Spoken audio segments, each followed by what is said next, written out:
Hello दोस्तों, NTPC CBT 1 2025 में आया हुआ क्वेश्चंस देखते हैं।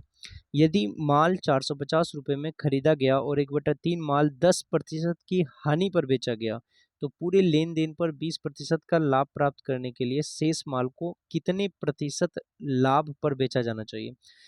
एकदम शॉर्ट ट्रिक में बनाएंगे।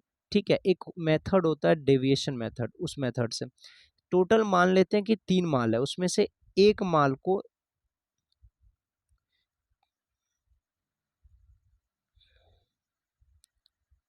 टोटल मान लेते हैं 3 माल है, उसमें से एक माल को जो है वो 10% की हानि पर बेचा गया, बचा 2 माल।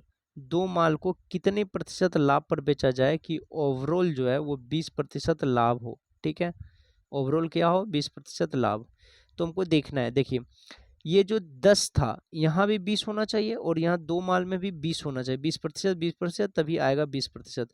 एक्चुअल में ये 20 नहीं है, -10 है, यानी कि 30 कम है। 30 क्या है, कम है।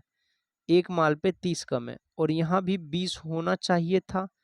इधर 30 कम है तो हम क्या करेंगे, इधर को 30 बढ़ाएंगे। 30 और एक माल है तो गुना 1 करेंगे, और इसका माल कितना है इधर का, तो 2, उससे डिवाइड कर देंगे। तो 2 से 30 जाएगा 15 बार में, तो 20 और 15 कितना हो गया, 35%। तो आंसर आ गया हमारा 35%। ठीक है, तो 35% माल जो है, 35% लाभ होगा 2 माल पर।